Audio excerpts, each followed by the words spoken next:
大家好，我是阿康啊。我们废话不多说，我们来看一下效果哦。啊，10秒内就可以做出这样的一个效果啊，很恐怖啊。这2个月有点忙哈，给大家看一下我这2个月在干嘛哈。那有些还没公布就没放出来。OK， 好，那我们今天来讲一下这个插件哈。这个插件是最近在推特上面看到的哈，然后就自己试用一下，我觉得非常恐怖哈，几乎把我这某一节教学可以完全替代掉哈，就只要买这个插件就可以了。好，那我们讲一下这个插件怎么用哈啊。第一个是 offset，offset 它有点类似像你的位移的大小，像假设如果只有调100多的话。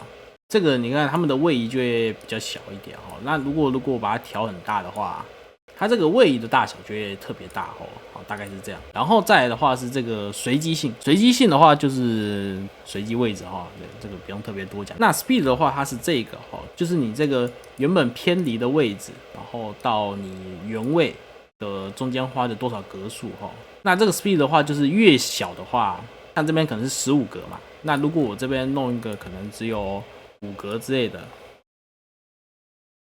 这个的话就只会有5格的这个间距哈。自己是比较习惯大概可能10到20格中间啊，就是看大家自己的一个习惯哈。然后再来的话是这个 offset， 这个 offset 就是每一个图层之间的间隔哦。你像现在是10嘛，如果我现在把它拉到30的话，对，你可以看到这个间距就会比较长哦。好，那在这个 x 跟 y 的话，就假设如果你全部都不勾的话，那它就是完完全全的原位哈，这样。啊，如果你假设如果我勾一个 x 的话，那它就会就是左右随机移动哈。那 x 加 y 的话就是上跟下都移动，然后 two way 的话就是x 跟 y 同时移动，就是可能是斜的这个方向哈，那就不用特别讲好了。好，然后呢，接下来的话还有个东西叫做 setting 啊 ，setting 的话这边可以大家稍微看 instant size， 我记得一开始没有很大哈，那个大概可能只有100-200这样。然后呢，你把它这个东西调越小的话，一开始图脸的这个图层就不会特别大哦。啊，你把它你想要夸张一点，你就是把这个 setting 把它给拉高一点这样。然后这个 instant frame 就是这个大的白字它会出现几帧，它预设好像是3吧，我习惯2这样。然后这 e star e这个我就没太管，因为我自己有曲线插件可以调速度哈。然后这个东西稍微讲一下，就是它这个 offset type， 我记得好像预设是 ease 什么的。然后呢，如果你这样设定的话，你会发现就是它的入场的那个速度会开始就是很快到很慢这样。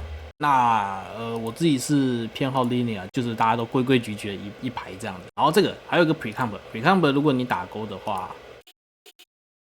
它会帮你把这一段东西包成愈合层哈。那如果你是比较习惯，就是你每个段歌词都会加愈合层的话，那其实这个还蛮适合。那这个东西就是看情况使用哈。OK， 好，那这个插件在主要页面都讲完，我讲一下为什么我会蛮喜欢这个插件的原因，就是它其实可以跟其他东西做搭配哦。像举个例子，像这个你赛它有一个这个插件，它是可以把你的那个片假名或者是说汉字把它给大小弄不一样，跟改一下。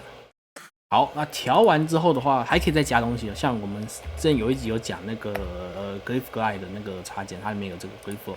你调完之后把它拉小、拉近一点，然后呢，我们这边，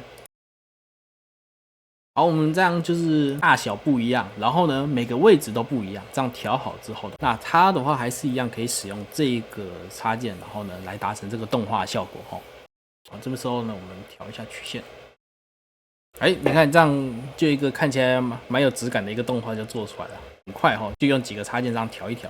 好，那插件的连接我全部都放在下方哦，你们可以自己下载跟购买支持作者。好，那今天的话就先讲到这边，我是阿康，我们就下次再见，拜拜。